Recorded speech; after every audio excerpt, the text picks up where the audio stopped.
Trading is about knowing the field, foreseeing the opportunity,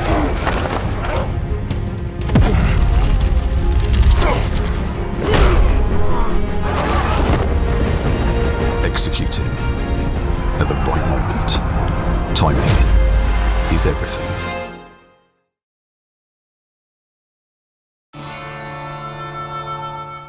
Hello, Dream Team, and a very warm welcome to you all to another episode of The Good, The Bad and The Rugby in partnership with City Index, the leading provider of spread betting, CFD and FX trading. We are touring already, are we not? We're very excited. We are so excited. We've had a couple of run-ups of this, but we are now off and running. On this week's show, it's very good to have you with us. We've got a lot to discuss. A huge weekend in the Guinness Six Nations, of course. Wales so close against France in Cardiff, but the French still held out. Sean Edwards' cam in full working order. It was good, that, wasn't it? Every time he cut to the box, he was blowing a gasket left, right and centre. Just angry. Yeah, He's just angry, isn't just he? angry. Yeah. Very good telly. We had a rocking Twickenham, and the crowd there very much playing the role of the 15th man for about 70 minutes or so, in a clash between England and Ireland that had one or two storylines. We'll come on to those. And Scotland had too much for an improving Italy. Hask is here, Tins is here, and our French Ami is alongside as well. How are you, bonjour, man? I'm very well, thank you. Yeah, what's been happening? Well, busy weekend, like everybody else. I was squeaming with my bun cheeks on Friday night. A little bit scared about how the Welsh came back, but in the end... So nice how he says bum cheeks. Yeah. Makes it sound even sexy. delectable. Yeah. Sounds like it's the kind of thing you get served in a French restaurant. Oh, just a tiny couple of bum cheeks. You know it too well. Yeah. No, and then obviously realizing what was going to happen this weekend. It's a big week. The two gentlemen here, two out of four have been in this situation. I clearly haven't. It's exciting. The job needed to be done against Wales. They did it. Now it's a whole different ball game. But it's just I'm actually finally happy that we can speak about a Grand Slam. Finally happy we speak about this last game that everybody secretly wanted, this France-England, to be the decider, and really looking forward to it. It has been a lot. Does it feel like this has been a very long time coming? Oh, 100%. Well, I'm living this through this new generation, but I never lived it for the 10 years that I was in the French team either. So it's been a very long time coming. I was picked in 2008 and then skipped on the Grand Slam 2010 because I wasn't picked, and then back again for all the shit years. So I'm clearly waiting for a long time. Maybe some people might put blame at your door. I don't know. Absolutely, and that would be quite fair about it. No, I think there's a way at least of why it's coming back. It's coming back through all those conversations that we had about, all the groundwork that's being done. But there's also a bunch of boys who even know how to win ugly, and I think that's what they needed to be done against Wales. They need to stick tight. I think their brotherhood has been really tested. The depth of their squad and their coaching staff brotherhood has been really tested, and they've come out on top. So really delighted for it. I think this week everybody will be cheering for us. From next week will be enemy number one, and that's fair. That's competition of the winners. But there's a big old game coming up on Saturday, and I'll just throw it out there. Eddie Jones, please keep on motivating France exactly like you're doing, because he's doing exactly the same thing that he did in February 2020. We said France don't know what kind of intensity is coming up to them. They don't know, almost threatening them. This is precisely what's going to be the wallpaper of the change rooms in Stade de France. Quotes of him left, right and centre. Please keep them coming. For real? Is that still a thing? Is there still a pinboard? Mate, 100%. Well, what do you think? I don't know. I mean, I don't know whether that sort of thing cuts through anymore in this day and age, or whether there's a sort of an internal...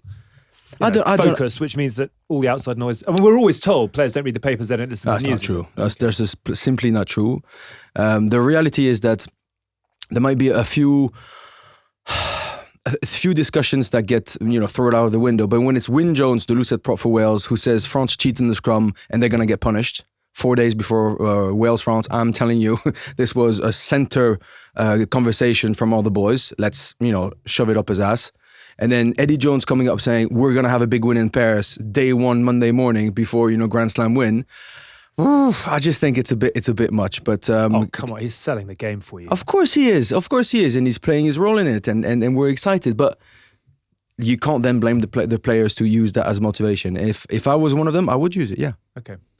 Let's get into Wales-France in a bit more detail in a moment or two. Reflections on Saturday at Twickenham. Christ alive. We had a great day. Great day. You had a great day with the Green Room. We were with the RFU in the Players' Lounge. Of just an amazing atmosphere, which is extraordinary given everything that went on. But how do we reflect on the day, the game, the result, the storylines? Well, I think first of all, when you approached Twickenham and the sun was shining, there was that kind of brightness, that excitement in the air. I thought it brought back all the memories for myself, those kind of big Six Nations games. Our room was quite lively. We had Neil back and Sir Rory Best on the panel, which was very punchy, and we had a good laugh and told a few stories. Obviously, we went around pitch side, did TikTok, and actually walking out on the field. You asked me when we were walking around, do you miss it? And I said, it's this that I would miss. The crowd was cheering, the boys are warming up. It's that freshness in the air. There's that real kind of excitement. But I think probably I kind of quite enjoyed it because there wasn't any pressure on me. I was just sort of larking about. And the game was just amazing. I mean, actually, Chloe, who I got to give a shout out to, my wife, twice in the Six Nations, she's called me up before. She goes, "Oh, well, what do you think's going to happen on the game?" I'm sort of like, "Why are you calling me up to nose me up, baby? No, we don't want to talk about this." And she said, "I think it's going to be an early red card. It's going to be a decider. This is going to get really scrappy. It's going to be a lot closer than you think." And I was like, "Okay, sweet." She said that twice it's happened. Seems absolutely spot on. So she deserves Can we get Chloe on the phone? Yeah, I mean, it's really she's way more attractive, more intelligent than I am. I'd take that. But no, and then the game, I thought just the intensity, and actually, I saw a lot of journalists kind of, and a lot of people that, being very negative about the plucky loser thing. But I think you cannot underestimate a minute and 22 seconds into an international Six Nations against a quality side like Ireland to lose your second row and to play with 14 men for that period of time and up to 60 minutes, be right in the game, to show that bravery and work ethic, and then to obviously, be cut through a couple of times at the end to let some tries in. I thought it was a Herculean effort, to be honest with you. And actually, I've been quite scathing at times about the Twickenham crowd, prawn sandwich, red trouser, barber wearing noses. And very quiet when the pressure's on, but they just got louder and louder and louder, and the place was buzzing. And even after when we went down at final whistle and the whole thing kind of went up, everybody was so excited. There was just this real intensity around, and even in loss, people were really, really positive. So I think it was just a very, very good day. Sad, I think, for England as well, because Six Nations hasn't gone as we want to. If we don't beat France on the weekend, which I don't see happening, we could be finishing, fourth or third, fifth. And it's that doesn't do this side justice. Then you get the same old questions out there again, same thing. We had it on stage, or people saying, if we lose, Ellis Genge got to go. And the only person I've seen put up a succinct response to who would you put in if Ellis Genge lost was Lawrence Dallaglio in the green room in Italy, where he said, well, you've got to bring back Andy Farrell, get Sean Edwards in there and all that stuff. I was like, well, that's never going to happen. So if that's not going to happen. Money's available. I'm not sure the money's available. I'm not sure Andy Farrell and Sean Edwards could work together because they're both big characters. I'm not saying they wouldn't be able to, but they obviously play together, but would they be able to do that? Because it's different in the coaching box, and people have certain skills. Apart from that scenario, I don't see who else you'd put in at the moment. So it's just the same old bullshit, which there's a little bit of that, but I think people have seen a bit more past it. We're obviously a fairly Anglo-centric show. Do you want to just Lord Ireland first of all? Let's talk about the fact Ireland got the job done. And Johnny Sexton said afterwards, I think a couple of years ago, we'd have lost that game. They found, 4 tries to zip tells its own story. It wasn't pretty, but they did exactly what they needed to do. Yeah, but I think that would be taking away from England's emotional response to that red card and how they galvanised themselves through their defence and then put pressure through the scrums. Really got back to just nuts and bolts, and obviously built a score with taking shots at goal. But we've said how classy this Ireland team is, and that class showed. It just took a lot longer, but that's more credit to England than it is having a go at Ireland's attack. They had a lot of ball, they made a lot of meters, but when you feed off, and that's why I think the crowd got into it more. When you're feeding off big hits, which there were plenty, you're feeding off pressure at scrum. Crowd is then onto you. It gets harder to get your calls in. It gets hard. It disrupts a lot of things, and you might be right that they might have lost that game a couple of years ago. But it just shows where they are. They still managed to get 4 tries, get a bonus point, and now they've gone from beating us to hoping that we do a job for them. So look, I think you've got to credit the Ireland team in getting it done. Sometimes it's not easy. Sometimes it's not exactly how you want it to go. But some of that sometimes falls onto the opposition. And I think, as Haas put it then, I didn't see anyone coming off the field going, what a shit game. Yes, there was talks of it does sort of ruin it, but the red card that early in the game, but also it sort of dictates what the expected outcome of the game, so it affects you. But then with England's performance, they managed to pull the crowd back in from that disappointment in 1 minute 22 or whatever. So I thought it was a great spectacle. I enjoyed the game. I enjoyed watching it. I enjoyed England's effort and what they put into it and how hard they fought. And you were sort of just waiting for when that tiredness or just one lapse in concentration is all it takes with a team like Ireland to sort of open you up. And unfortunately, that happened. The red card, which you've touched on, I just want to go back to, because we were talking about red, yellow, orange cards when Italy had a player sent off against Ireland in round 3. I want to revisit that. And I've seen a very sort of impassioned plea on Twitter. I can't remember who put it out there, saying orange card's absolutely ridiculous. If you get the tackle wrong, you deserve to go off and your team deserves to be punished. Do you think there is a nuance in what happened to Charlie Ewels? Because I think it'd be very interesting to hear his view on it. A pure guess would be that he thought James Ryan was running a hard line and therefore he was set to tackle a player heading for his left shoulder, and then suddenly Ryan plays the roll ball to Sexton and suddenly he's tackling him right shoulder, and therefore the heads collide. So you get a nanosecond to do it. I'd be fascinated in his view on that. But do you think there is a nuance now? If there's a technical foul in a scrum, it's a penalty. If you get it technically wrong kicking for goal, you slice it. If you get it technically wrong in a tackle, you're liable to cause damage, of course, and that needs to be punished, but you're also liable to punish your entire team by being sent off, as Charlie Ewels was. Is there nuance around the new directives and the new sort of head-on-head that needs to be looked at, or is a clash of heads for poor tackle technique punishable by red card, whatever the time, and for your entire team? In my mind, that's a really tough one, because I completely agree that there should be a nuance. There should be a discussion around, is it a pure cheap shot? And then you need to protect the players, and that's why those cards are in there, because you want to eradicate those things. But there's also the reality of 90,000 people in the stands, a super high-pressure environment, probably your coach telling you, we got to out-muscle and out-physically impact Ireland, you get all jacked up. And then, like you said, in a nanosecond, he's got to change his angle, and that's extremely hard. The reality is, he's trying to hit him high, because he's trying to win the contact, which is what every single player wants to do on the rugby field, and he's right. He also has a choice of going for the legs and missing the tackle last minute, because you do get stepped. So there's a reality of saying that he could technically try to do something else, and he doesn't. And he goes for the risk of being up, and then there's a clash of heads. So it is a clear red. Or that you've got to throw in there is a decision-making process there. Even if he sees him coming in and then he's suddenly aware that he is turning to make that pop, he's obviously also trying to be able to stay up so he can then follow the ball round. So there is a load. What people don't understand, just say, you should go lower. It isn't that easy. There are so many decisions to be made. Big men carrying now, massive men carrying, and you've got to put yourself to be in the right position. You've got to be as close to a player as you can. Look, I think that there was no... My thing about red cards is malice, and it's intentional hurt. It's going out there to intentionally hurt someone. And, some of the decisions you make now are at such split second. And a prime example was Ferguson last year on his clear out against Wales, where the guy stands up. How is he supposed to predict that the guy's going to stand up and look at him and then catch one in the chin? And then, so you're saying he should know better when he's coming, to clear anyone out, you've got to come in at full pace.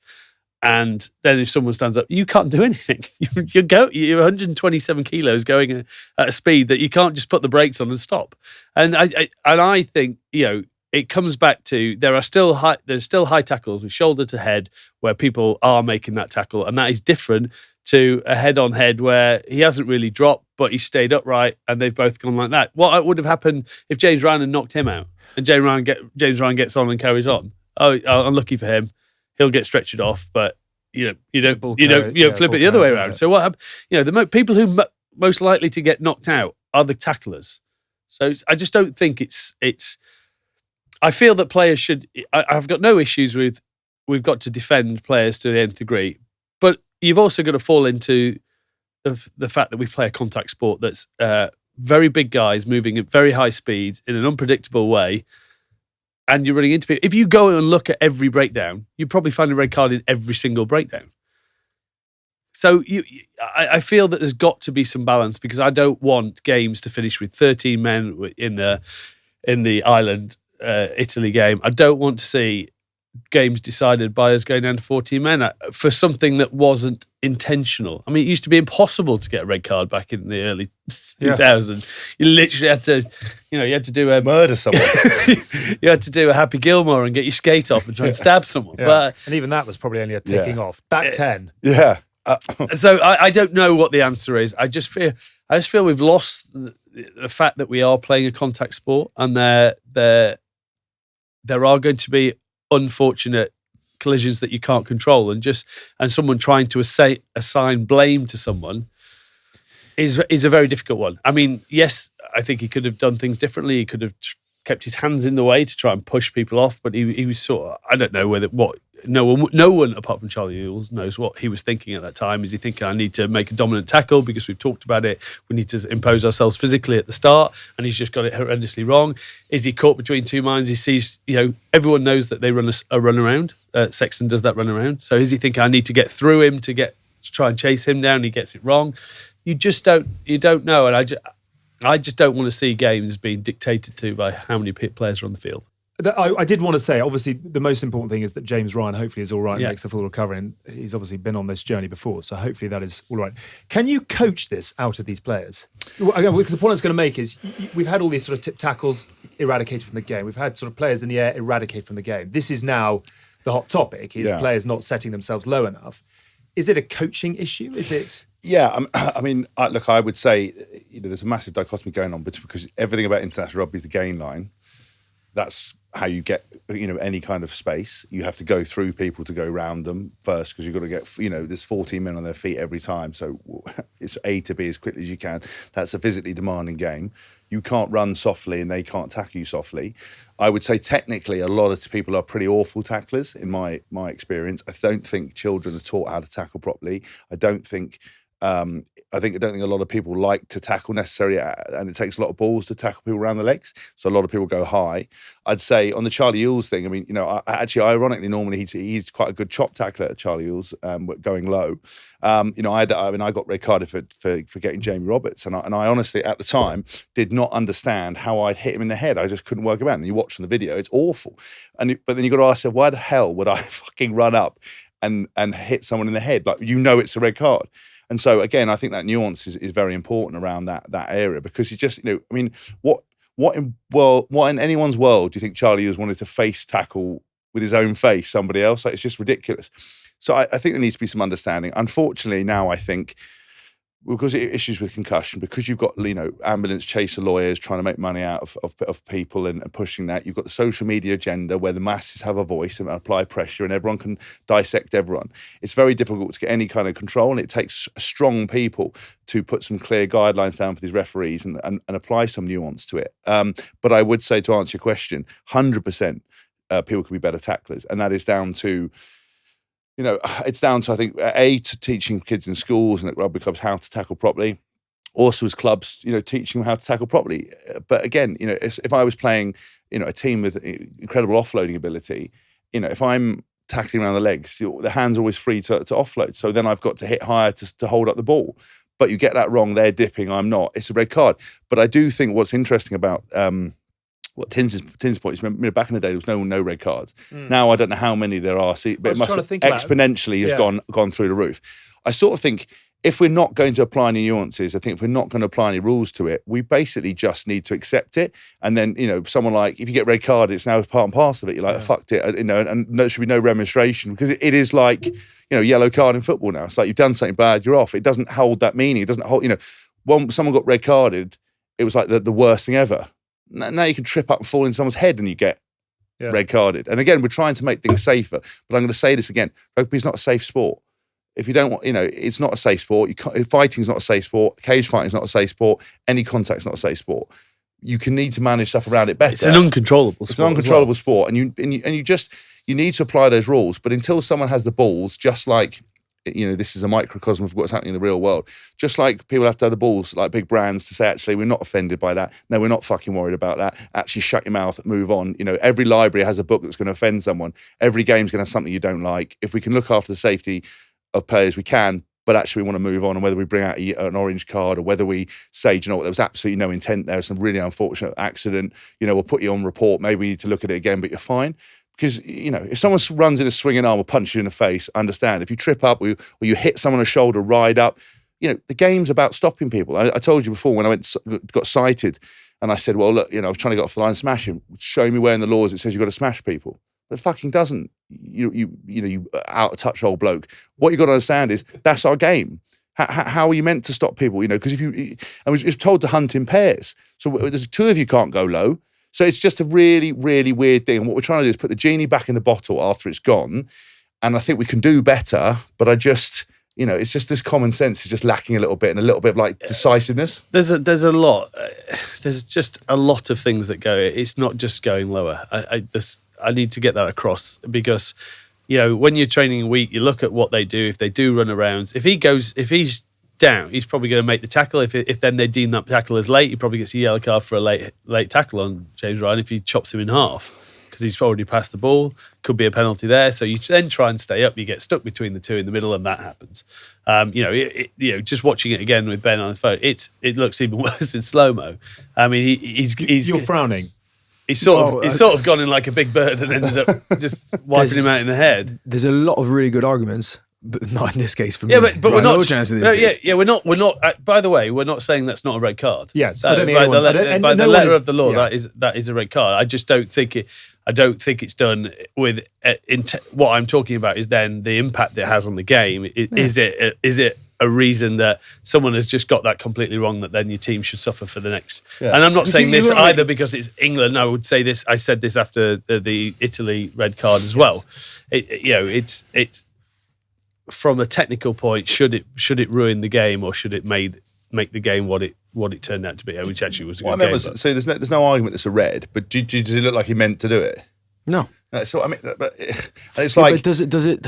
Yeah, if you go into that one, that's the grey zone where we're going to be spending 10 minutes at looking on the pitch. Is it yellow? Is it orange? But that's what I mean. I think someone needs to look at. I think where it goes wrong, right, is the TV replays in the stadium, allowing debate. You've got unqualified people who know fucking nothing about anything having an opinion. That's why social media is so terrible, because it invites opinion when not everyone's opinion matters. And I think that what I would say to either put a cast iron thing in that if it looks like that straight away and he's face planted into someone, you'd have to be a complete nut job to do that. That should be an orange card, or that should be something. Or and someone should make a decision. Go, was there intent to hurt people? No. Well, that lessens it straight away. As the other player got injured, well, it's a dangerous game. Like because I think the problem is now now this door is open. You are never going to close it. And then what they're going to do is they'll stop playing it in schools. They'll stop playing it everywhere, and our game will diminish because everyone just shits their pants about getting hurt. But we've always got hurt playing rugby. Now we're all big and fit as each other. Where do you do it? The only thing you can do is go into that grey area, I think, and teach people to be better tacklers. But it isn't just going low, as Tin said, because look at Ireland. Half of Ireland's battlers keep people up. Well, they used to keep them up in the maul. When we used to play them, we had to run at their knees, and that's why you wouldn't get many meters because you would end up because you didn't want to get held up. It's just so nuanced, and it's unfortunate because again, so many people I don't know what they're talking about, get involved, and that's I think the hardest part about it. And you just need to find that. I think you need to explore that grey area a little bit. Yeah, we're not going to solve the problem, but we need to figure that out. Is whether we want you want massive games in massive competitions to be completely dominated by who gets a red card or not. So, but the contra argument is that if you want people to lower their tackle height, bringing in an orange card is not going to do that because it gives them a get out of jail. Maybe. Yeah, but I think the orange card is a good discussion, just not for this one. The Xander Ferguson clear out, that makes sense. How the hell is he meant to clear somebody who's trying to jackal the ball if he doesn't fly into it and then last minute the guy bumps up? That's a discussion. Because there's no real other way for him to stop. What about the ones where they dip as well? Like I run to tackle someone low and the bloke dips in to drop his thing and we get those ones where you get the sort of half dipping, half thing, it rides up. It's like, what are you supposed to do? And, and half the time, if most people as well, right, you'll have the same thing, right? Really stiff neck. Trying to tackle with your head up and see where you're hitting. You try to pick a target on someone. I go around the knees or the thighs. Invariably, you might go higher than that. So I used to try and aim for his knees and get the thighs or aim for his shins or whatever.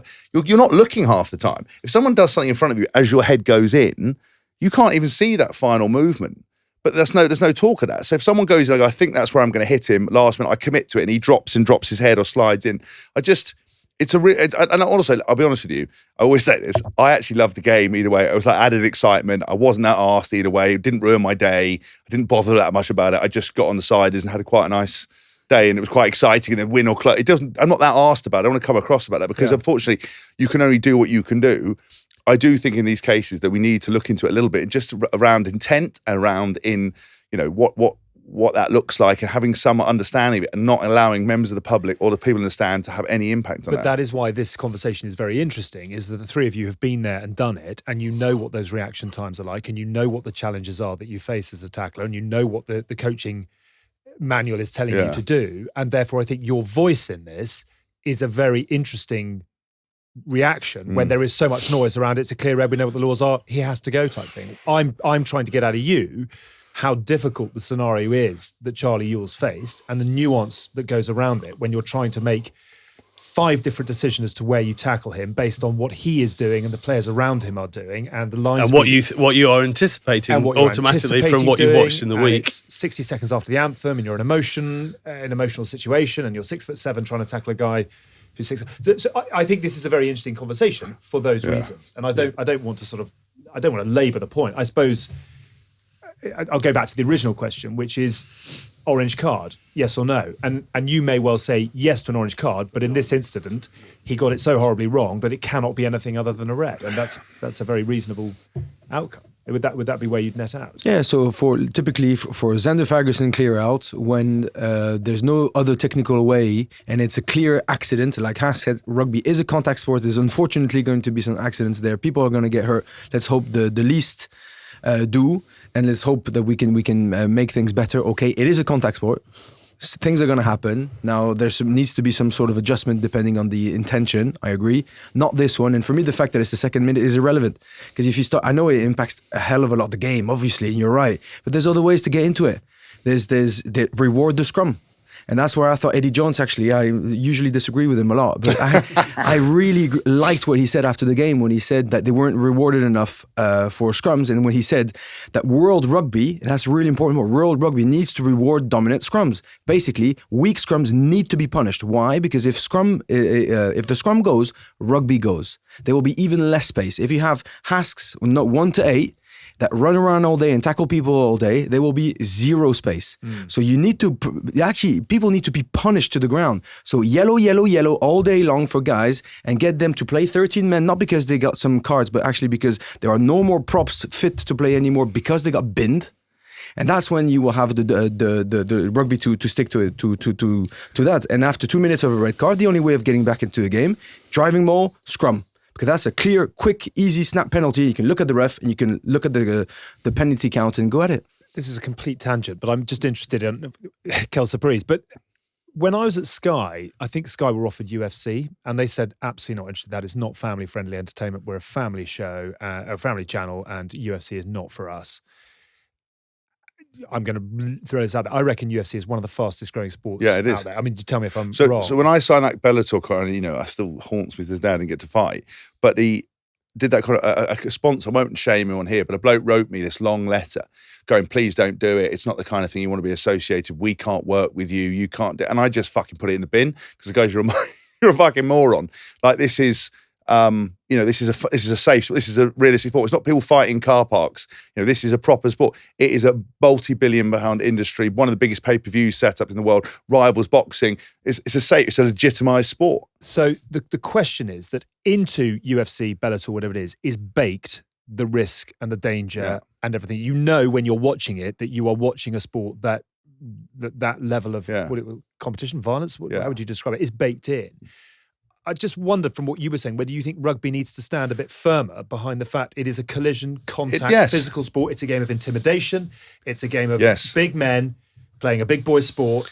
They know the risks. And where I suppose the challenge comes into that is that Bellator doesn't have 6, 7, 8-year-old kids, 9-year-old kids running around on a Sunday morning in the days. Well, no, you still have a lot of that age kids fighting in gyms and going and training and everything like that. So I'm not entirely sure I agree with that. What you've got to... Does rugby need to stand strong behind the physical I said that in every single interview. So I was on that progressive rugby. I think what Haskins, but I was about to say the same thing as what Haskins. I was like, yes, we have to embrace what our sport is. We all loved it. We've all continue to love it. We all continue to love watching it because we know what it's built on. We always pride ourselves whenever we go to every grassroots rugby, what it's built on, whether it be the tackle queen up at Bannockburn. Yes. Monica the tackle Monica the tackle. That's what you'll always remember, the great tacklers of the world. Yeah. And not all of them will, I'm sure throughout their careers, everyone's got one wrong. I'm sure Richie McCaw got one wrong. Or two wrong. They blamed it on the bloke who got it wrong, though. They blamed it on someone else. But I think we have to sort of embrace that side of it and understand, yes, you're always trying to make it safer. And I think there's loads of stuff that could be done off the field and in training weeks, in terms of dropping contact in training weeks, setting something up for post-rugby for players who end up at where Tomo is and places like that, making sure they have support for the rest of their lives. I think that is the bits you focus on, but embrace the game as what it is. Every fan wants to see their team play with passion, and a lot of time that passion comes with intensity and physicality. And then you constantly shout them down when they get it wrong in that moment of passion. If you want to see people play on their emotional edge, you can't then take them into the real world when they step over it. You've got to have some sort of sympathy with that. As Hask always says, it hurts the player far more than it hurts any fan that's watching when you've made a big fuck up. And then to get people saying that you should go to jail and should do this, should do that, not entirely agree with you. Everyone wants to see you play with that passion and that emotional hype. Yeah, but then when you fall over the line, and I'm not saying falling over the line is right, but it will happen on some people. It does. But are we getting this wrong? Or is there something in this? No, I like the idea that everything that we love about rugby is the confrontation, is the physicality, is the passion, is the heart that everybody shows. So if they do go over the line, then unfortunately it's sort of part of the game. The only thing I don't agree with, and it's the same way that you said, because everybody's getting fitter, you would think maybe we would change the rules on the rolling subs because you want to move some space. Then there's too much rugby played. I would play a shit ton less rugby, but then push the intensity and let them go full tilt. But do you mean number of matches? Absolutely. Yeah. Then, where I agree with you is that you need to let rugby do its best. Best passion, best physicality, best pace, best crowds, whatever you want. But then, that you cannot play more games than you did, or as many games as 15 years ago. Yeah, then cut that, and then let them breathe, and then let them go full tilt. But then that only really applies to England and France, because everyone else has control over their match case. You look at it's well renowned how many games Sexton plays. For it's barely nothing. That's the future. Yeah. So, we've said that before. Actually, we're in agreement. Everyone wants to see more intense games that mean more, with the best players taking the field all the time. Get rid of the crap tournaments that nobody wants. But condense the competitions. Don't let guys go Six Nations back to the club and back and forth. You don't know how tired they get during the week. Absolutely, almost make it compulsory to record the number of contacts that you do have during the week.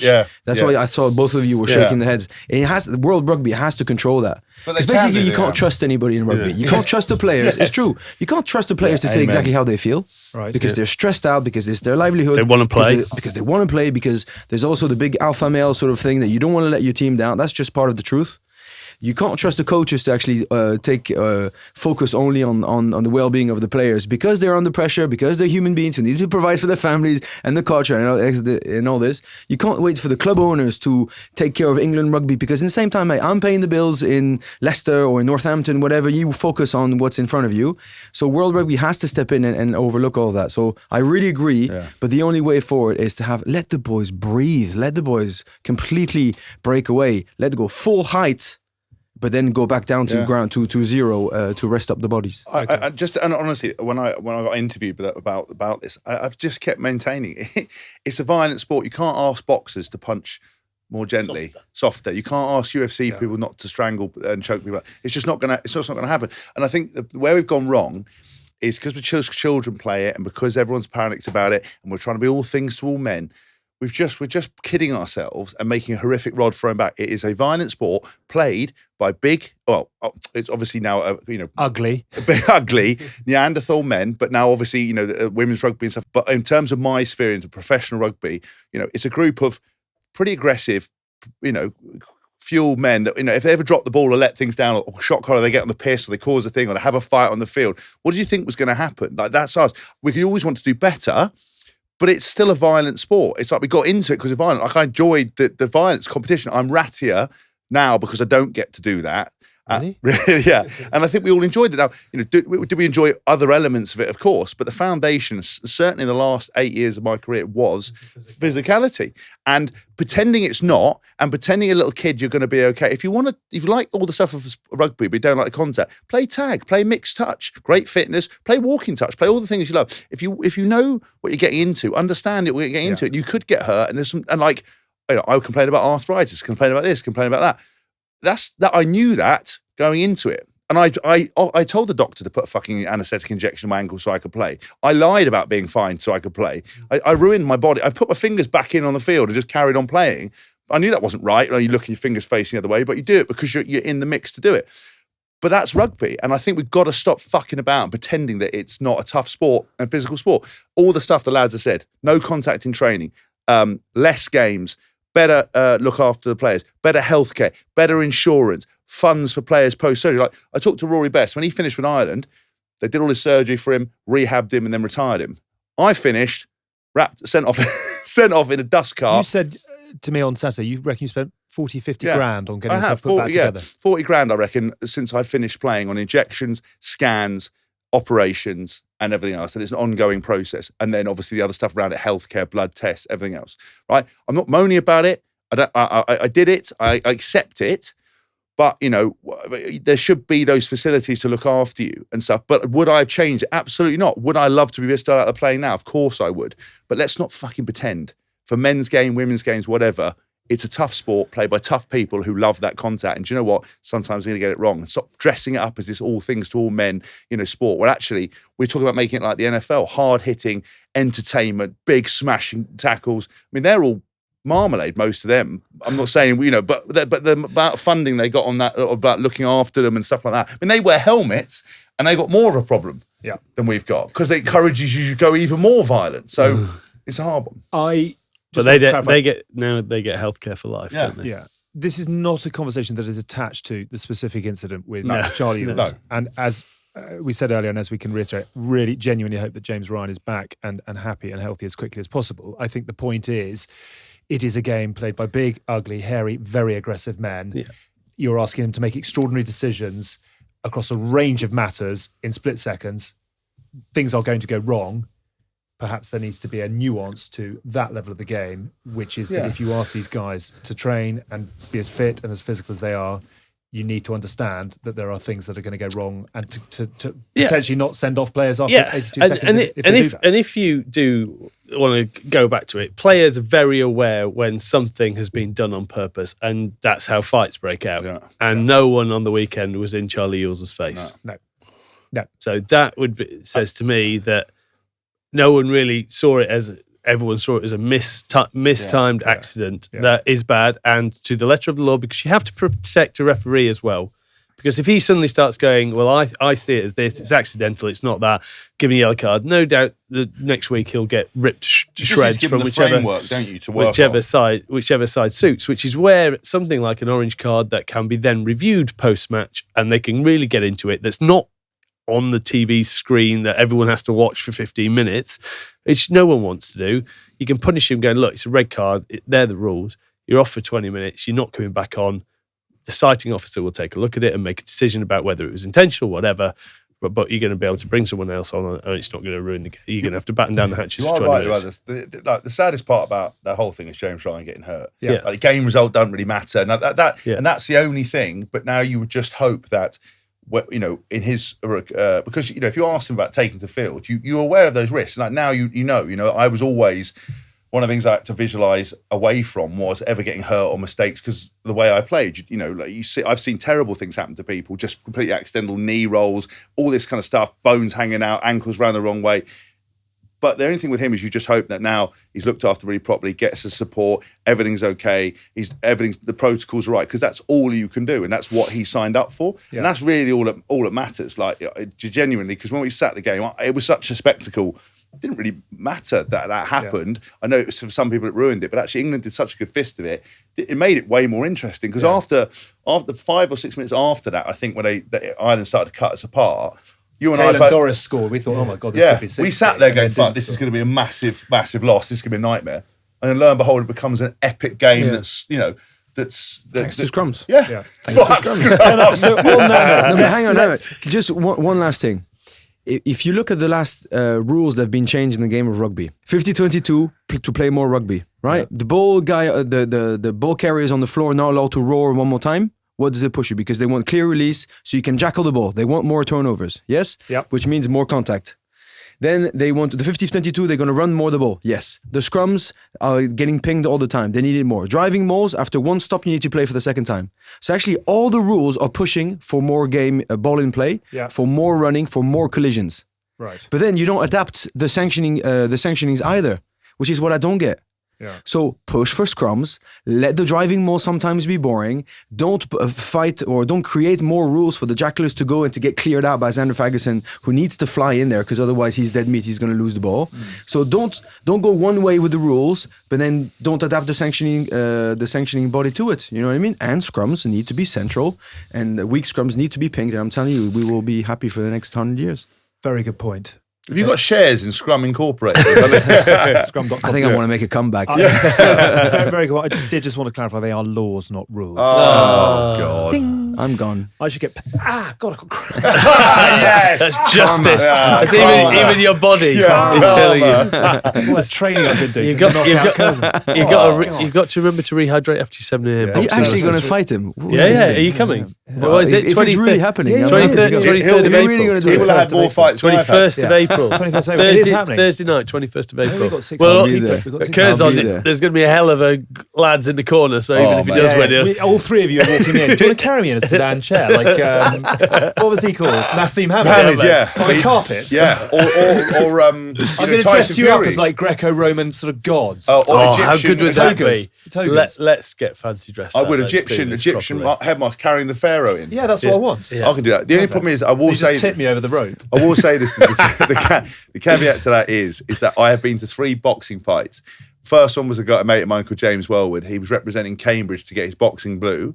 We hyped him up so much, having aroused everyone in the crowd, hyping him up. In the second round, fair to well, he's a lovely guy, very physical specimen. Looked like he had never taken a punch, and then headbutted his opposition. What? And then got disqualified. Never got his blue, disgraced. The next was my mate Joseph Ryan, who used to run Aura nightclub. Went in, he got filled in. Right. Adam Bidwell, one of the biggest men in the world, fought and got chinned, and then Right. yeah, it was an awful. I might move you to one side. You can just open the door and then close it on yourself afterwards. Yeah, because I get hype. I hype it up, and then it always just blows up in my face. So I'm not going to say anything. I tell you what I do want, or who I do want in my corner after Saturday is Ellis.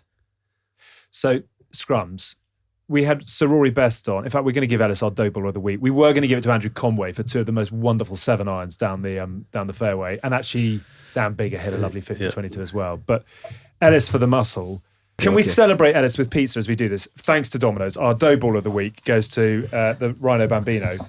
We had Rory Best on last week, who said Tyg Furlong, best tight head in the world right now.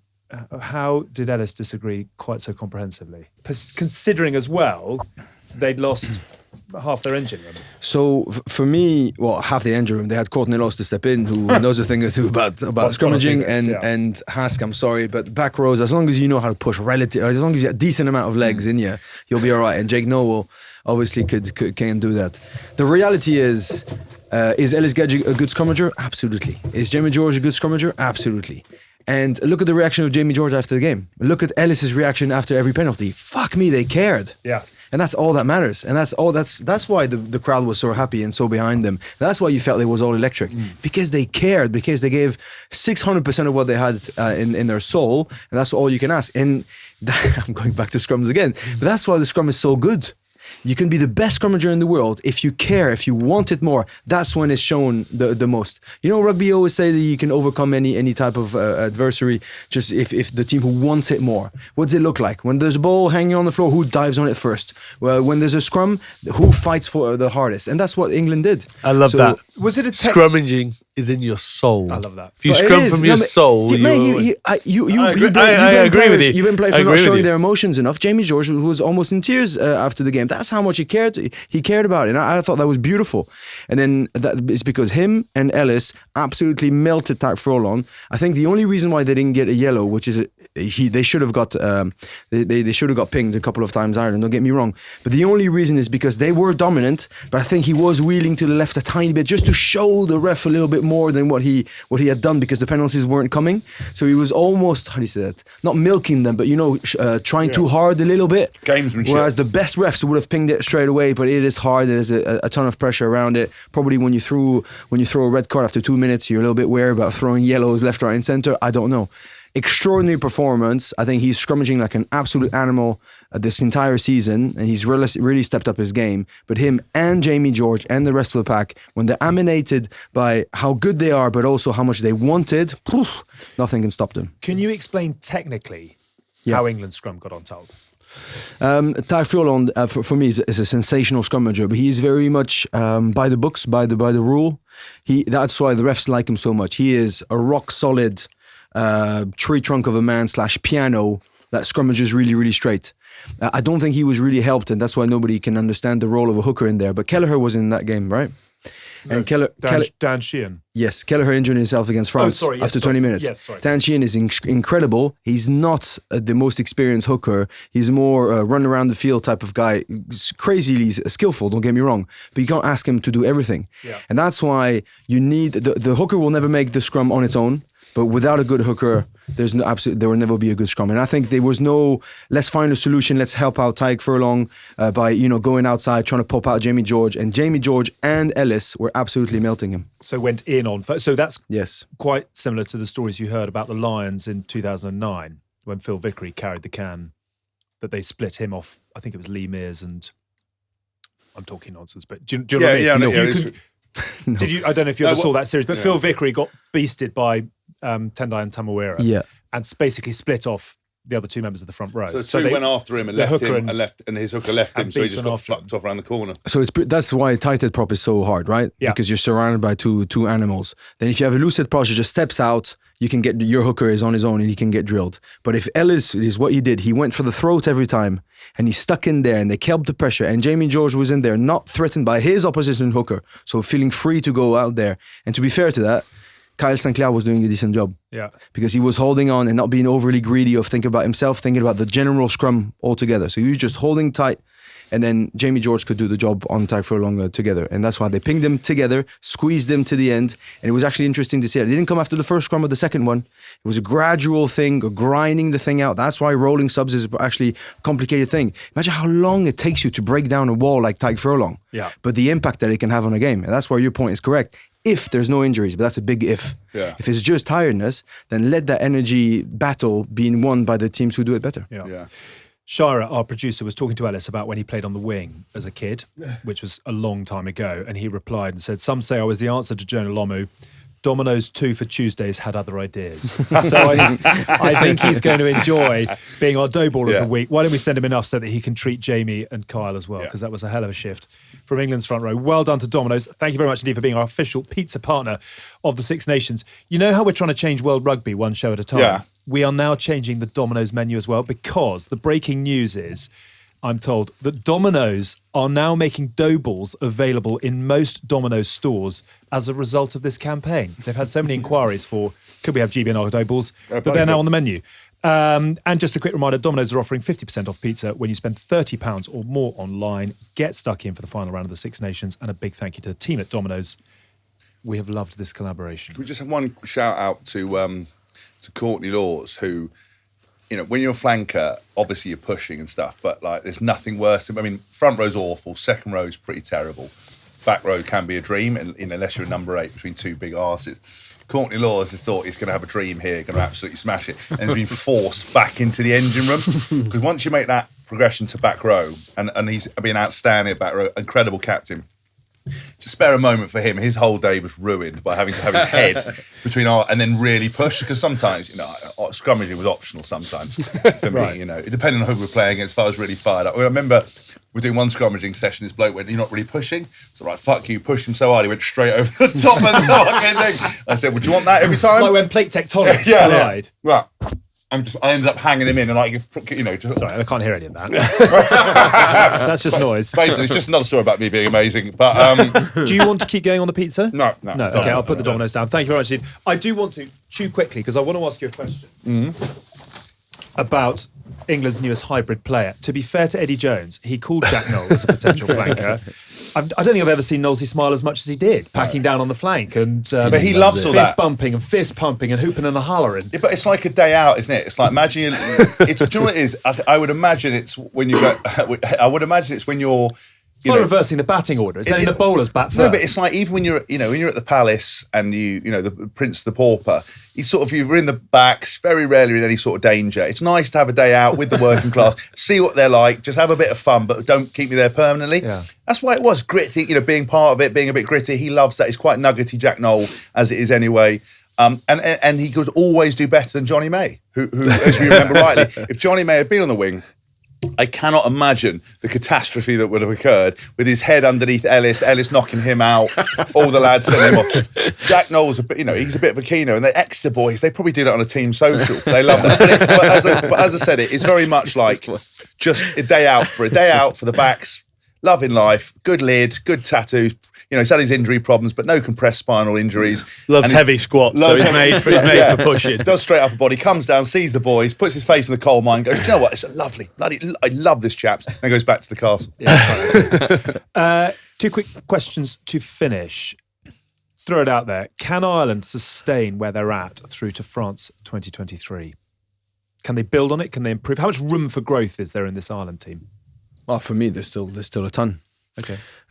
Because to be fair, last Six Nations, they only got really fired up for the England game. The games before that, they were not average, but they were definitely not at the level that they showed against New Zealand, definitely not the level that they did against France, even if they lost, and definitely not the level that they showed against England. So I think they are getting better. I think there are a couple of new faces. I mean, Kellyan Doris, 18 months ago, I had no clue who he was. He's tearing it up. And he is getting better after game. There's the question of saying, without Johnny Sexton, how will they be? He's the only one that you could question. Is he going to hang on to the World Cup? Has resigned. Fit enough? No, but fit enough Yeah, sure. and fresh enough and all that. He's the only question mark because bloody hell, he is good when he's on form. But other than that, I think they can still get better, yes. I think the interesting with Johnny Sexton is obviously one of the things that Warren Gatland said was that he wanted resilient players. I think that was a bit of a dig at Johnny and the perception of being the injury ability stuff. to string together 4, 5, 6, 7 Yeah, games. and that's what he said, and I think that really rattled him because I think it was, in his mind, it's unfair, and actually I think to him, to have lasted through that game and been, physical and done what he'd done, playing the form he is at this time of life, I think for him that's a personal motivation just to go, listen, I should have gone on that Lions tour. I am resilient and I'll make it, and I think it's an interesting point, because especially again, playing against Marcus Smith, who got called up in ahead of him. Okay. I think also with him saying that's what he's going to do, he's set himself a goal, and that's just going to be his pure focus, isn't it? So, look, I agree. I think that this Ireland team can only get better. I think their setup's really paying off at the moment, and the fact that they've got quality players through all of their provinces at the moment, and hence why they're in. I think they're all still in the Champions Cup, aren't they? Yes, You said that with such conviction. Well, I know there is, but then we get a bit panicky at the detail on the show. A bit sweaty when it comes to T's and C's. But that's why I look to you, because I'm pretty sure they are, and they've got quality throughout. And that is their own. I think that's their only question mark is if he doesn't make it. Yeah. Do they have they got that guy who's going to run the show Joey for them? Carp run the show. But I think they've got players that could cover up the 10. But I think Sexton takes a lot of burden around directing them. So Apparently he's doing a lot of coaching now Yeah. within the setup. Player coach. I don't quite know what the question is around England. There seem to be a lot of them. Why don't we go with, are they moving in the right direction? Are you asking me? I'm looking at you, so I'm asking you. Where do you think I England think are they right are. now? I think, well, Can they find what they need in 18 months' time based on what we're looking at this tournament? I think there's a lot of projections that can be made. Who's going to be strong in 2023, 8th of September, Friday the 8th of September 2023, France, New Zealand. My heart is full of ambition. The reality is that nobody has a clue. Yeah. Because a lot can happen in a year's time. Players can drop out. Dynamics can be different. You just don't know. So the reality is that, is England a shit team? Absolutely not. Have they got good players? Yes. Can they do better? Yes. So how good can they be in a year's time? I think they can be spectacular. I thought they were gone last Six Nations, and then in November they really turned it up and they only beat the world champions. Everybody said they were gone after the Scotland game because of a couple of mistakes and stuff. Yes. If Luke Cowan-Dickie doesn't get a yellow, they'll win in Scotland, and it's a different ballgame. So do they as long as they have the players, a good setup, and time to work, you just don't know how good they can be. And so are they going in the right direction? Yes, I feel so, because they're working hard. And as long as Jamie George and Ellis care as much with that talent and they work hard, you just don't know how good they can be. Does it matter where England are right now? Obviously, the Six Nations has gone, and that is disappointing. But this is a period of change. Yeah, I think it always matters, because it's all about confidence. It's all about progression and feeling that you know what you're trying to achieve every time you take the field. And that would be my question mark, is still, do they know, have they settled on how they want to play as an utmost, as a starter for 10?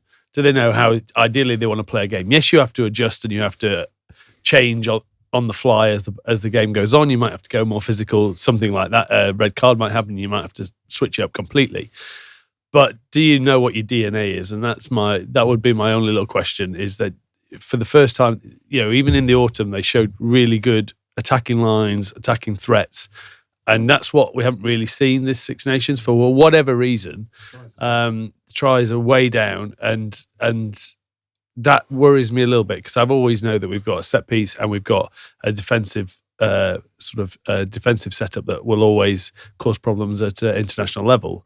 But we need to make sure that attacking flair is still there, which ironically we've got Marcus Smith, and we haven't really seen it in the Six Nations. I think there's 2 points that I hear a lot of, right? And I know that it's on record, I really like Eddie. Eddie likes me. I don't, but again, it's a matter of fact. Like I would be openly critical if I felt it was warranted. We've talked about changing coaching staff and stuff over time. You need some settled stuff in the environment, because that can really help. I do think there's 2 interesting points of view. Why does anyone think that this England team doesn't? I'm not saying these lads have said it, but it's kind of the general rhetoric. Why does anyone think that England don't want to attack well? That they train in a way that inhibits them attacking well, that Marcus Smith has some invisible shackles put on him, and again, I haven't been in it for a couple of years now, so all the time I go, I just feel like they just don't play with freedom, and they're just not this. And Eddie Jones is this overbearing dictator. That every training session is played at high intensity with encouragement of offloading, running lines, speed. Players are encouraged to be dynamic. Everything about the game is based on accelerations. Everything in the game is about playing fast, with go forward, playing with skill and executing the right areas. Or it certainly was when I was involved. Why would that have changed? Well, it hasn't. It just physically hasn't, right? And the next thing is, why does it always come back to the manager when it's the players on the field? Like you can give everyone a framework, but it's the players down to execute on the field. And there are a new team coming together for a period. It takes time to get them there. Are they a million miles away? No. I don't think, are France a leading light in terms of the way they're playing? I think they are. But every team has purple patches. Every team has a point where they nail everything. I just find it very weird why it's always do or die with England. Actually, the Six Nations is gone now. It's very competitive. We've got a lot of players with new experience. I think Marcus Smith against Wales, tried things, made a couple of breaks. Did we finish them off? No. Is that kind of ability to read? Are we converting those? Which in the autumn we were very clinical. So we have had. It's just not been there this Six Nations for whatever reason. But if you look at, again, I know there's this real noises online on YouTube. We break everything down. I just can't be bothered. It's not, my mind doesn't work like that. But I'm sure if you saw it might be a compounding of errors. It might be someone has nearly had an error, and basically compounded them. So you've had 3 or 4 negatives in a row, and suddenly it seems more dire. Whereas actually, in another game, another day in the autumn, the 2 passes would have gone to hand, things would have gone, and we would have scored. It's those fine margins. I don't think it's catastrophic, and I think people have just got to drop this narrative about, Eddie's playing this constraining game. Every time I ask any of the players, what's it like? They all bloody love it. They all love it. So either they're all lying, and they're so shit scared that Eddie will send out hitmen and terminate them, or the media and the likes of Clive Woodward are talking utter shit and know nothing about what they're talking about because they haven't been involved, or there's a big conspiracy and everyone's lying? Because I just can't understand. But I would say the players need to take responsibility. I never got off the field. I mean, under certain England coaches, when we played Gash, I was like, do you know what? The game plan's pretty awful. Tactically, we didn't do the right stuff. We overtrained in the week. You know, they made us do contact all the time. We're quite tired. It's really negative. But with Eddie, I don't see a lot of that. I think sometimes there's been bits of that, but the players are there on the field and they've got to play what's in front of them. As people drop balls, suddenly 2 drop balls or missed tackle, that's down to the player. Eddie's not doing it. He's not playing a video game. So I just feel it's a bit of a weird thing. Why can't we just hope this team plays better? The contra to that is that Eddie protects his players by playing with the media in the way that he does. He has to take whatever he gets with it, with the back of it. He cares, though. Yeah, but that's the thing is people actually think that what they say is getting through. It's not. He bats it all off. But my thing, to sum it up, would I be shocked if England beat France on the weekend? No, not really. Because I can see, you go back to when they played. Audio listeners, if only you could see. Will you come back next week? But by the way, I'm feed not me pizza. I'm not saying that they are, but you look back to how they lifted their game in last year's Six Nations at home, and the team the England team that was written off there came out and showed a level of passion and it was one hell of a game where they went toe to toe. Now I expect that to be the same on the weekend, and within that it could quite easily fall on England's side. This is what we talk about how close the rugby is at the moment. Now, France are consistently the best team in the world, in my opinion, right now. Agreed. Now, people will argue that New Zealand or whatever, but at the moment, best team, best players, a team that I would always pay to go and watch.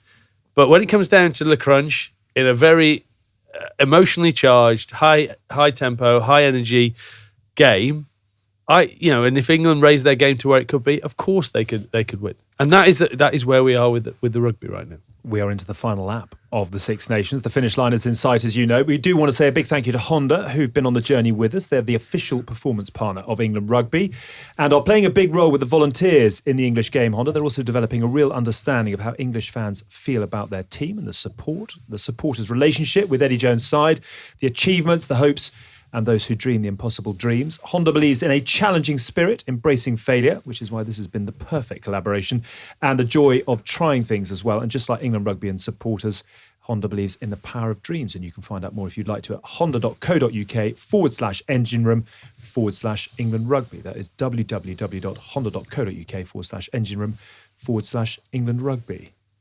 And also... Go on. And also, by the looks of things, they're going to get me flying around a track in a really fast bike. I love the fact that we throw out there, you're like, cool, I'd love to do that. And a week later, it's like, cool, it's happening. I said I wanted a Jazz, and no one's messaged me. Oh, I said Civic. No, what is it? A Civic Type R or one of them? Yeah. Tokyo. Do you want to start that again? At least get the car right. The Civic Type R, isn't it? Is that right? Yeah, Civic. Yeah, but you said a Jazz No, first. Sorry. No, the Jazz is the little shoebox on wheels. That was an ironic Put one of those one. in your pocket for Yeah, commuting. that was an ironic one. So I just want to drive. I'd like to just drive that, like wreck it into a wall, crash it, and just leave it. Wreck it, Ralph. You just want one of the sort of Tokyo Drift. Tokyo Drift Yes. Yeah. So you are going around. I want to know. Press the knob. Press the knob. What? I want to know if Honda do penny farthings. I'd like to get one of those. I have just wrote that back to him, actually. Have you really? Yeah. Alex would like Dream a penny the impossible farthing. dream. if Great possible. day out. I'm dreaming the impossible dream. England win this weekend. Right. Come on then. Are you nervous? I am nervous. Because if there's one team that can shatter our dreams, it's England is the perfect enemy. Because if there's one team that doesn't care about playing the most boring game of rugby possible to win, hang on, let me finish. To win, it is true. If Beauty's there's one in the eye game, of the beholder. if there's one team that's got a forward pack that can match our power, it's England, and that's what really scares me. Yes, absolutely. Very much of a threat. This England side coming to Paris, zero pressure. It would have been even worse had they beaten Ireland, especially with one man down, coming absolutely full pump. And if France put 50 had put 50 on Wales, then I would have been really, really pooping myself. The reality is that I'm really confident about the ability of France to step up, to be angry, to want to finish the job. But there's also an incredible opponent. And like Mike was saying, even if France are mildly favourite of this game, 6 points is a huge win against England. And so this margin is nothing. And so if they match up physically, if something happens that's not predictable, then France will be under a massive amount of pressure. And it's the first time, speaking of pressure, that they will actually feel the weight of pressure rather than the lift. And it's always been the case. 90,000 people lifted them against New Zealand. It was absolutely electric in every good way that there was. Ireland was the same. This one, you might, the first penalty that doesn't go your way, the first scrum that doesn't go your way. Let's make sure Ellis doesn't play. Just send him a shit pizza or something. I don't know. But no, everything will count. And so, yes, it will be extremely tight. And I am scared. Absolutely. One massive thing is the Stade de France is back in a massive way. Obviously, they've been through a crap period where I don't think even the people turning up necessarily believed that the French team could win, and it was very easy to flip them back and get them. But now, with this team, they are fully on board, and it's going to be a cauldron of just the perfect way you want to go and play. But they can get skittish at the Stade de France as well. Who? The supporters. I'm not sure. Not anymore. I'm not sure. No, not anymore. No, what Mike was saying, it has really, really changed, honestly. It's all changed now. Yeah. They all believe. Yeah, they believe then. They believe, mate.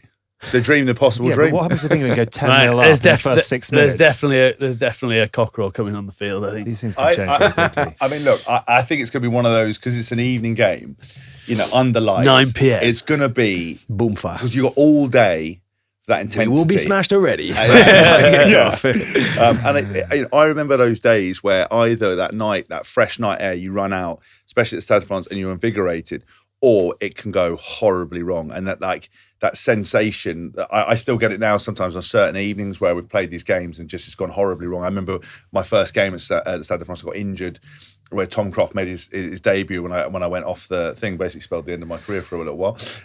And it can go so horribly wrong as well in those evening games. And I think France, if the weather's nice and they get a sniff, I think it could be an absolute drilling.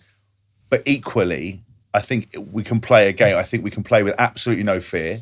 I think it doesn't matter now because win or where if we win, we're in a better place, but we're still not going to get anywhere in terms of the table.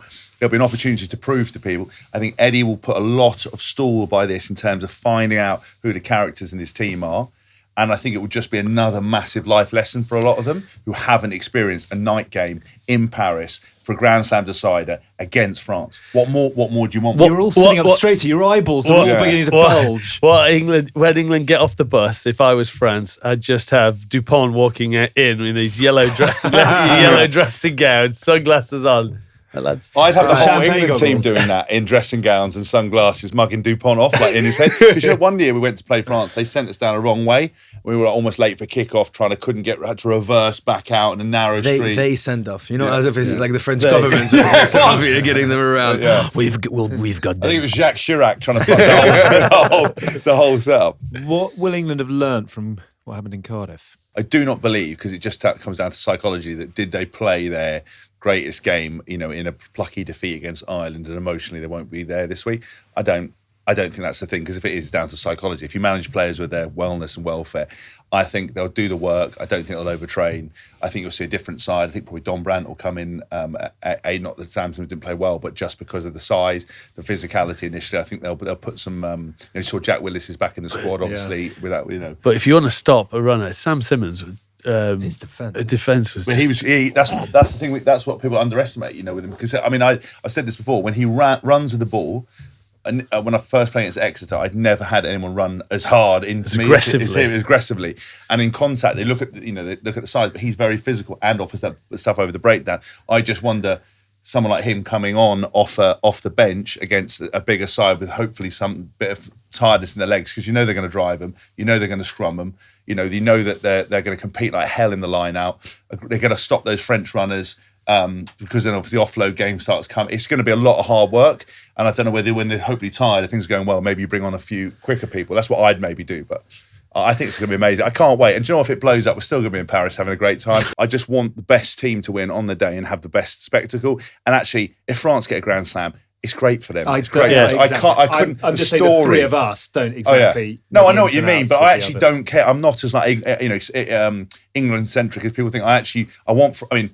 If France get a Grand Slam this week. Well, no, but I just think it was so good. What a story. The players, they're sexy. They look great. They play an amazing brand of rugby. They're on fire. It's in Paris. It's what French rugby needs to get everyone aside. It will prove the Galtier, Sean Edwards, Ibanez methodology, the sacrifice the players away, that the clubs need to release the players, stop fucking about, and and then they can have this amazing moment and go on and kick on. And then the World Cup 2023 will be even better. Yeah, no one will probably believe me on this, but I wouldn't really want to see England go and stifle a game and just bore it to death. If England went and threw the whole kitchen sink at it, and it was one of the best games we've seen, and France come out on top by 10, 15, but I wouldn't worry about that. If they just go there, ping corners, put them down, don't let them out, take points, and it's a boring game to watch, that would really upset me. And that's just because now I'm retired. That's what the sort of rugby I want to see. I want to see two teams go toe to toe, leave it all out on the field, and where the dust settles. And I don't want it to be defined by a bloody red card. If we're going to be drinking whiskey and having a cigar with Ben afterwards, I want it to be done, and we're going, well, that was a cracker. Yes, I think it will be, though. I really do think it will be. Boys, the French boys are absolutely fired up for it, as you can imagine. But on top of that, they really feel they've got a responsibility to clear the slate a little bit, and that's the moment to do it. I think you mentioned it's it's funny that you guys feel it too, but the French public is back. They really are back in a different way. Imagine the heartbreaks in the last couple of 6-7 years. I mean, everybody who was there at Stade de France, they probably lost half the attendance with the 82nd minute drop goal by Johnny Sexton.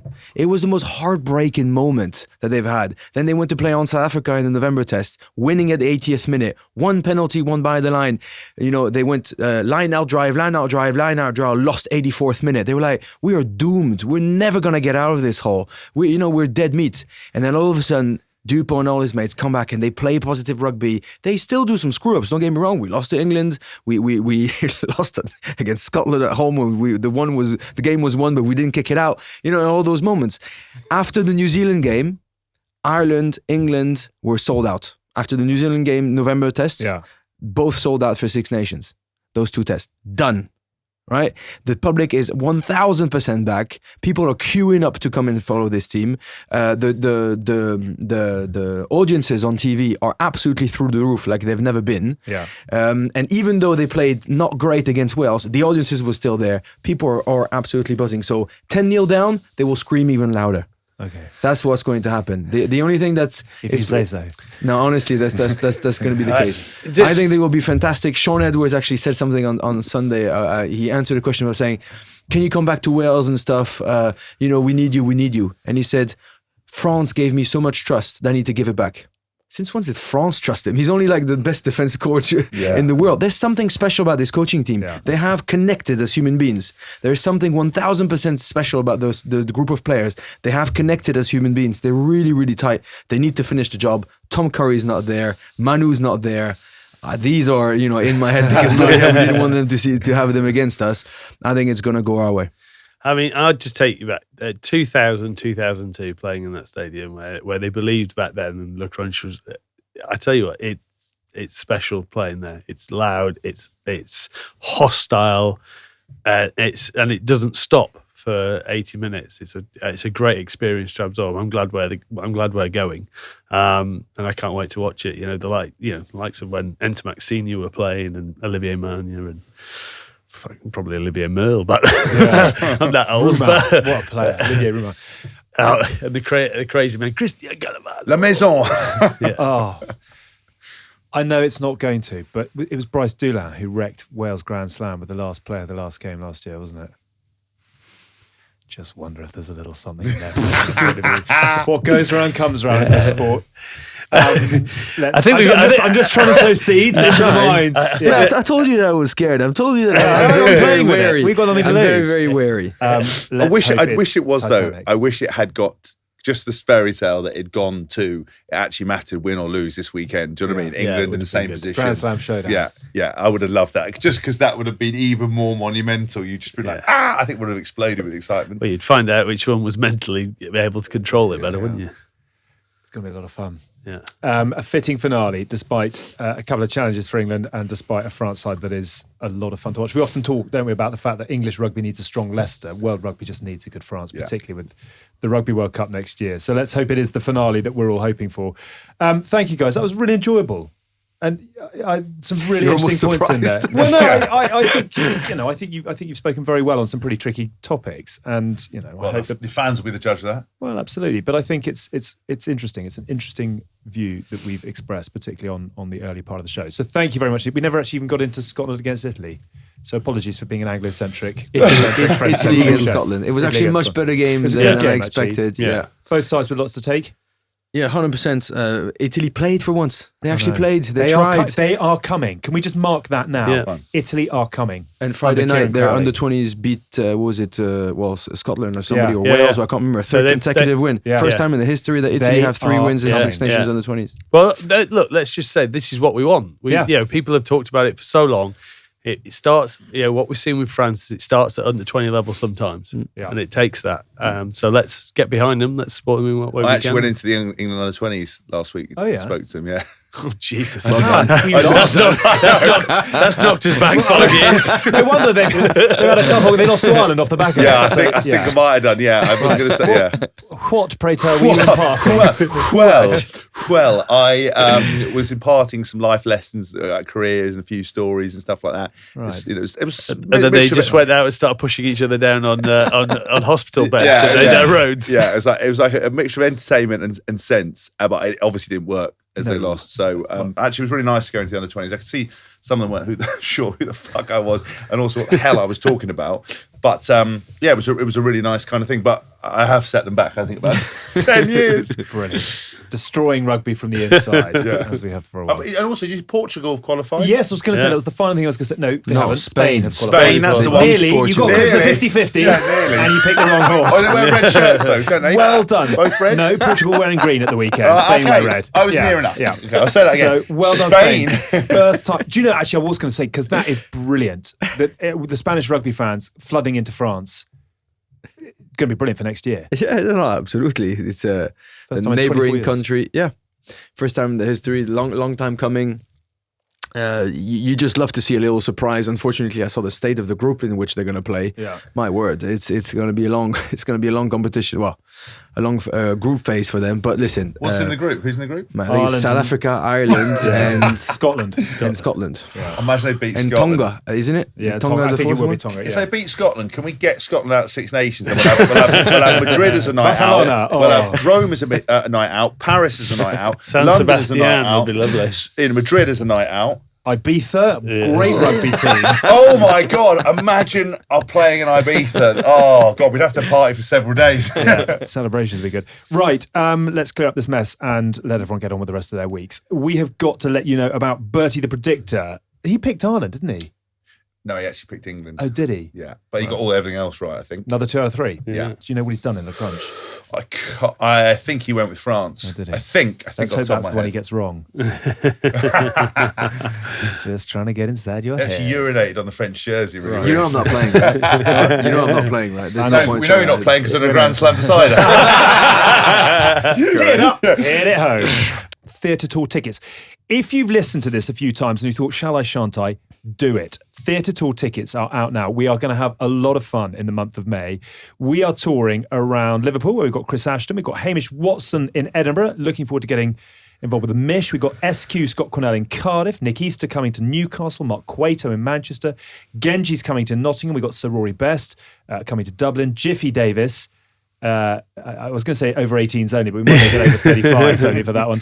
Jeremy Guskett in Bath, and Ben, you're coming to Oxford. Are you bringing a lot of your brethren, your students? I'll give you a little tip. I graduated on Friday. Did you? Yes. All done, mate. Are you That's what you That's all. Did That's you all I pass? want. Because you said you might have to resit. Were you all good? Yeah. Oh, well done. Love that. How big a weight off the shoulders? Oh, massive. I actually think they were fed up with me. Oh, right. Yeah. It's not just me being humble, because I really thought I had to reset a couple of things, but it's all a pass. Did you celebrate? No, you went straight to work. No, it happens this weekend. It happens this weekend.